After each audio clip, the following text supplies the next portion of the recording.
የፍቅር ዓለም በብዙ ረቂቅ የስነ ልቦና ህጎች የተቃኘ ነው። ከነዚህም መካከል የአንድን ሰው ትኩረትና ፍላጎት በከፍተኛ ደረጃ የመሳብ ጥበብ አንዱ ነው። ብዙ ሰዎች የወደዷትን ሴት ልብ ለማሸነፍ ሲሉ ራሳቸውን ሙሉ ለሙሉ አሳልፈው በመስጠት ቀኑን ሙሉ ስልክና መልእክት በማብዛት እንዲሁም ሁልጊዜ ለእሷ ዝግጁ ሆነው መገኘት ይጀምራሉ። ሆኖም ግን የስነ ልቦና ጥናቶች እና የሰው ልጅ ተፈጥሮ እንደሚያስረዱት ከመጠን ያለፈ መገኘትና ቀላል ተደራሽነት የሰዎችን ፍላጎት ይቀንሳል እንጂ አይጨምሩም። አንድ ነገር በብዛትና በነፃ በሚገኝበት ጊዜ ዋጋው እንደሚቀንስ ሁሉ በግንኙነት ውስጥም ራስን ሙሉ ለሙሉ ክፍት ማድረግ የሌላኛውን ጉጉት ያጠፋዋል። ስለዚህ አንዲት ሴት በቅንነት እንድትሳብብህ ትኩረት እንድትሰጥህና በአንተ እንድትሳብ ለማድረግ የመጀመሪያውና ወሳኝ እርምጃ የራስህን ዋጋ፣ ሚስጥራዊነትና ገደብ ማወቅ ነው። እሷን በከፍተኛ ሁኔታ እንድትስባት ለማድረግ መከተል ያለብህ የመጀመሪያው መሰረታዊ መመሪያ የራስህን ማህበራዊና ግላዊ ዋጋ ማሳደግ። ሴቶች በተፈጥሯቸው ወደ ጠንካራ የራሳቸው ግብና ዓላማ ወዳላቸው እንዲሁም ራሳቸውን ችለው በቆሙ ወንዶች ይሳባሉ። ህይወትህ ሙሉ በሙሉ በእሷ ዙሪያ ብቻ የሚሽከረከር ከሆነ እሷ የህይወትህ ብቸኛ ማዕከል እንደሆነች ስትረዳ የአንተ ማራኪነት በእሷ ዘንድ ይቀንሳል። በምትኩ በስራ፣ በትምህርትህ፣ በጤናህና በግላዊ እድገትህ ላይ ትኩረት በማድረግ ስራ የበዛበትና ፍሬያማ ህይወት ይኖር። የራስህ ህልም እና ዓላማ ሲኖርህ ሁልጊዜ በእሷ ጥሪ ብቻ የምትገኝ ሳይሆን የራስህን ጊዜና ትኩረት ለመጠየቅ የምትታገልለት ወንድ ትሆናለህ። ይህ ማለት እሷን ችላ ማለት ሳይሆን የራስህ ሙሉ ህይወት እንዳለህና እሷ የዛ ውብ ህይወት አካል እንጂ የህይወትህ ብቸኛ ምክንያት እንዳልሆነች ማሳየት። ሁለተኛውና በጣም ኃይለኛ የሆነው ጥበብ ሚስጥራዊነትንና የተወሰነ ርቀትን መጠበቅ። ስለ ራስህ ሁሉንም ነገር በአንድ ጊዜ አታውራ። ሁሉንም የስሜትና የታሪክ ዝርዝሮች በመጀመሪያው ቀን ወይም በመጀመሪያው ሳምንት ማጋራት የጉጉት ስሜትን ያጠፋል። ሰዎች ሁልጊዜ ያልተረዱትን፣ ሙሉ ለሙሉ ያልጨረሱትንና የተወሰነ ጥረት የሚጠይቅባቸውን ነገር የመፈለግ ተፈጥሮ አላቸው። በመልእክት ወይም በስልክ ግንኙነት ወቅት ሁልጊዜ የመጀመሪያው ምላሽ ሰጪ ወይም ተቀባይ ለመሆናቸው። አንዳንዴ በራስህ ስራ ተጠምደህ መልስ ለመስጠት ጊዜ ውሰድ። ይህ በእሷ አይምሮ ውስጥ አሁን ምን እያደረገ ይሆን፣ ከማን ጋር ይሆን፣ ወይም ስለኔ እያሰበ ይሆን የሚሉ ጥያቄዎችን ይፈጥራል። ይህ የስነ ልቦናዊ እረፍት ማጣት እሷ ስላንተ በበለጠ እንድታስብና ውይይቱን እሷ እንድትጀምር ያደርጋል። ከዚህም በተጨማሪ ስሜታዊ ራስን መግዛትና በራስ መተማመን ወሳኝ ናቸው። ለትንሽ ነገር ስሜታዊ መሆን፣ ቅናት ማሳየት ወይም እሷን ለማስደሰት ብቻ የራስን ሀሳብና እሴት መቀየር የደካማነት ምልክት ነው። ሴቶች ራሱ መስመር ያለው አይሆንም ማለት የሚችልና በራሱ ውሳኔ የሚተማመን ወንድን ይወዳሉ። በውይይቶች ወቅት ቀልደኛ፣ ዘና ያለና በራስ የምትተማመን ሁን። ነገር ግን በፍጹም ተስፋ የቆረጥክ አትምሰል።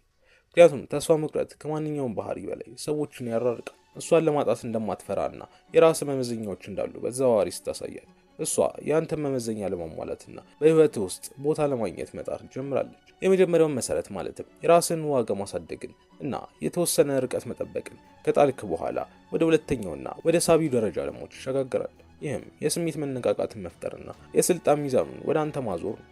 ብዙ ወንዶች በዚህ ደረጃ ላይ የሚሰሩት ትልቁ ስህተት አንድን ሴት ለመቅረብ ሲሉ ከመጠን ያለፈ ደግነት፣ ሙገሳ እና አድናቆት ማጎናጸፋቸው። ሆኖም ግን ሁልጊዜ ትንበያው የሚታወቅ በሁሉም ነገር ላይ የሚስማማና ምንም አይነት ፈተና የማያቀርብ ወንድ በፍጥነት አሰልቺ ይሆናል። የሴቶች አይምሮ በቋሚነት የሚተነበይ ነገር ሳይሆን በስሜት መለወጥ፣ በትንሽ ውጥረትና ባልተጠበቁ አጋጣሚዎች ነው በከፍተኛ ሁኔታ የሚሳበው። በዚህ ሁለተኛው ክፍል ውስጥ ትልቁ መሳሪያ የስሜት ሮለር ኮስተር ወይም የተቀላቀለ መልእክት መስጠት ነው። ይህ ማለት በአንድ ወቅት ሞቅ ያለ ተጫዋችና አቅራቢ ስትሆን፣ በሚቀጥለው ደግሞ በተወሰነ ደረጃ ገለልተኛ፣ በራስህ የተጠመድክ እና ትንሽ ጠንከር ያልክ መሆን ማለት ነው። ለምሳሌ በአንድ ውይይት ላይ በጣም ጥሩ ጊዜ ካሳለፋችሁ፣ ሳቅና ስሜት ከተለዋወጣችሁ በኋላ በሚቀጥለው ቀን ሙሉ ለሙሉ ተጠምደህ በራስህ ጉዳይ ለማተኮር ትችላለህ።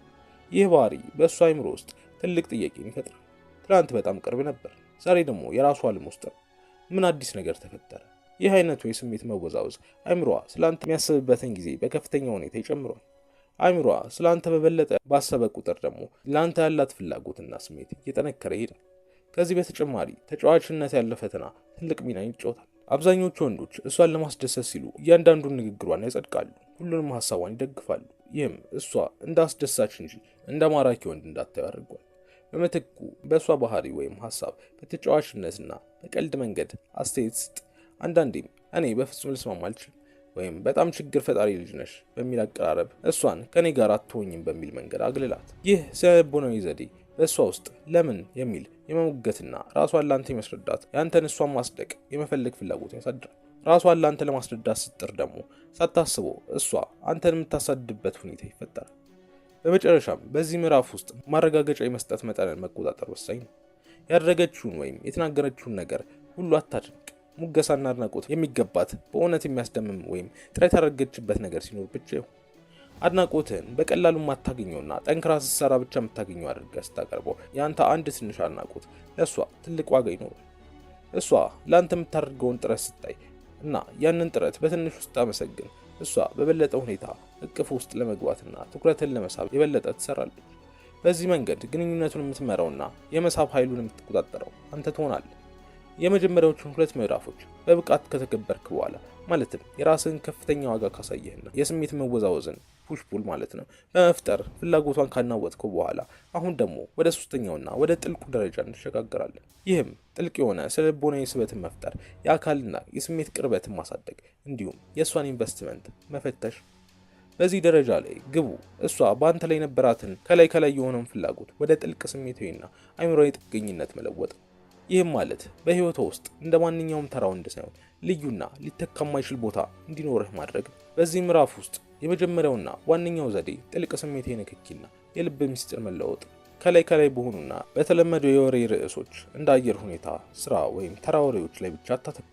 በምትኩ ወደ ጥልቅ እና ስሜታዊ ጥያቄዎች ተሻገር። ስለ ህልሟ፣ በህይወቷ ስላፈረቻቸው ነገሮች፣ በህፃንነቷ ስላሳለፈቻቸው ትዝታዎች ወይም በህይወቷ ውስጥ ትልቅ ቦታ ስለሚሰጣቸው እሴቶች ጠይቃት። ሰዎች ስለ ፍርሃታቸው፣ ህልማቸው፣ ጥልቅ ስሜታቸው የሚያወሩለት ሰው ጋር ልዩ የሆነ ስሜታዊ ትስስርን ይፈጥራሉ። እሷ ስለ ራሷ ጥልቅ ነገሮች እንድታወራ በር ስትከፍትላት እና አንተ በጥንቃቄና በግምገማ ያለ ፍርድ ማለት ነው ስታዳምጣት በአእምሯ ውስጥ ይህ ወንድ ሌላው ሰው የማይረዳኝን የውስጥ ማንነቴን ይረዳልኛል የሚል ጥልቅ እምነትን ትፈጥርባታል። ሁለተኛው ወሳኝ ነጥብ የአካልና የአይን ውጥረትን መፍጠር። ይህ ባህሪ ከአንድ ጥሩ ጓደኝነት ተለይተህ እንደ ማራኪ ወንድ እንድትታይ የሚያደርግህ ትልቁ ቁልፍ። ከእሷ ጋር በምትሆንበት ጊዜ የአይን ግንኙነትህን አጠናክር። እሷ ስታወራ አይኗ ላይ ወይም ከንፈሯ ላይ በጥቂት ሰከንዶች ትኩረት አድርገህ ተመልከት። ከዛም ፈገግ ብለህ እይታ መልስ። ይህ አቀራረብ ያለምንም ቃል ትልቅ ስሜታዊና አካላዊ ውጥረትን ይፈጥራል። በተጨማሪም በተፈጥሮና በአጋጣሚ በሚመስል መንገድ ጥቂት የአካል ንክኪዎችን ተጠቀም። ለምሳሌ አንድ ሳቅ በሚፈጥር ነገር ላይ እጇን ወይም ትከሻዋን በጥቂቱ መንካት ወይም አብራችሁ ስትሄዱ ጥቂት ቀረብ ማለት።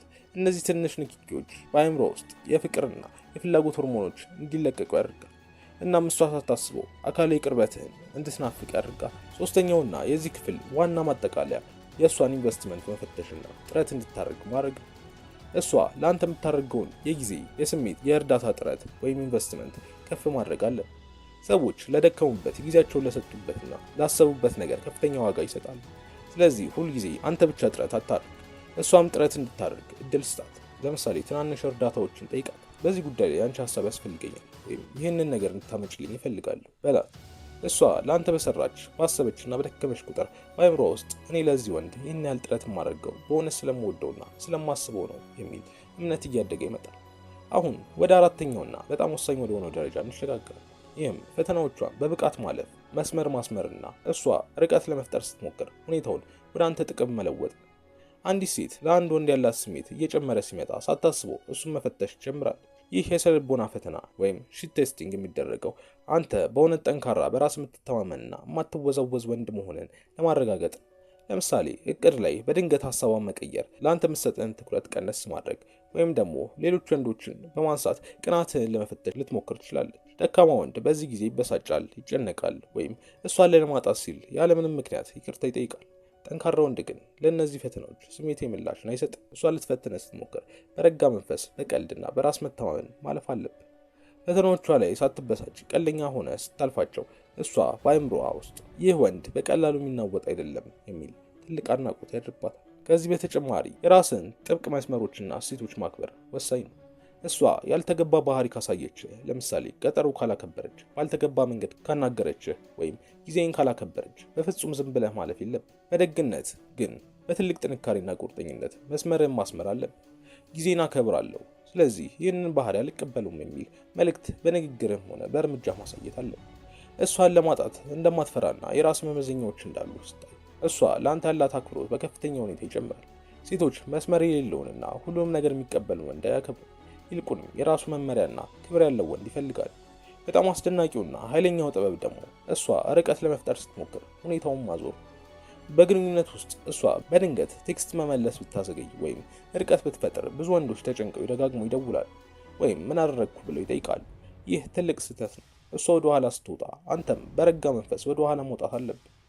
እሷ የሰጠችህን ያህል ጉልበትና ትኩረት ብቻ ስጣት። እሷ ርቀት ስትፈጥር አንተ ያለምንም ጭንቀት በራስ ህይወት፣ ስራና ደስታ ላይ አተኩር። እናም ስራና ደስታ ላይ ስታተኩር ስታይ በእሷ አይምሮ ውስጥ ትልቅ ድንጋጤ ይፈጠራል። ስለምን አልተጨነቅም? እኔን ለማጣት አይፈራም እንዴ? የሚል ስጋት ይገባታል። ይህ ስለ ልቦናዊ ፍርሃት እሷ ራሷ ተመልሳ እንድትደውልልህና እንድታሳድድህ የሚያደርግ ትልቅ ኃይል ነው። ወደ አምስተኛውና ወደ ማጠቃለያው የመጨረሻ ምዕራፍ ደግሞ ስንሸጋገር የረጅም ጊዜ ፍቅርን፣ ታማኝነትንና ጥልቅ የሆነ ፍላጎቷን ማጽናት ነው። ያለፉትን 4 ደረጃዎች በትክክል ከተገበርክ የነበረውን ስልጣንና የመሳብ ሚዛን ሁሉ ሙሉ በሙሉ ወደ አንተ አዙሮሃል። እሷ አሁን የአንተን ትኩረት፣ አድናቆትና ቦታ ለማግኘት በንቃት የምትታገልና እጅግ አብዝታ የምትሳብብህ ሆናለች። ሆኖም ግን ዋናው ስኬት እሷ እንድታሳድድህ ማድረግ ብቻ ሳይሆን ያንን የተሳበችበትን ጥልቅ ስሜት እና አክብሮት ለረጅም ጊዜ ጠብቆ ማቆየትና የመጨረሻውን የፍቅር ድል መቀዳጀት ነው። በዚህ የመጨረሻው ምዕራፍ ውስጥ የመጀመሪያው መሰረት ሚዛናዊ አቀራረብና መረጋጋት። እሷ አንተ ማሳደድ ስለጀመረች ብቻ ራስን ሙሉ ለሙሉ ከእሷ ማራቅ ወይም ጨካኝ መሆን የለብን። በምትኩ እሷ ላሳየችው አዎንታዊ ጥረትና ፍቅር ተመጣጣኝ የሆነ ፍቅር፣ እውቀትና ትኩረት ስጣት። አንተ የነጻነትህንና የህይወትን አቅጣጫ ሳታጣ ለእሷ ደግሞ አስተማማኝ መጠጊያ፣ ጠንካራ መሪና ፍቅር ሰጪ መሆን አለ። እሷ በአንተ ዘንድ ሰላምን፣ ደስታን፣ ጥንካሬን ስታገኝ ከእንግዲህ ከጎንህ ለመራቅ እንኳን አታስብ። ሁለተኛውና በጣም አስፈላጊው ነጥብ ራስን ማደስና በቋሚነት ማደግ ነው። አንዲት ሴት በአንተ ላይ ያላትን ፍላጎትና አክብሮት በቋሚነት እንድጠብቅ የሚያደርጋት ትልቁ ነገር ያፈቀረችው ወንድ በየጊዜው ራሱን ሲያሻሽል ማየት ነው። በራስህ፣ በአካል ብቃትህ፣ በአይምሮ እውቀትህና በፋይናንስህ ላይ በየጊዜው እያደግህ ስትሄድ እሷ በእያንዳንዱ ቀን አዲስና ጠንካራ ወንድን እንደገና ታገኛለች። ይህ ደግሞ ለአንተ ያላትን አክብሮት እና የመሳብ ስሜት በፍጹም እንዲቀዘቅዝ አይፈቅድም። ስናጠቃልል አንዲት ሴት እብደት በሚመስል መልኩ አንተ እንድታሳድህ የሚያደርገው ጥበብ እሷን ለመቆጣጠር የሚያደርግ ተንኮል ሳይሆን ራስን ወደ ላቀን ማራኪ ደረጃ በማሳደግ የምታመጣ ውጤት ነው።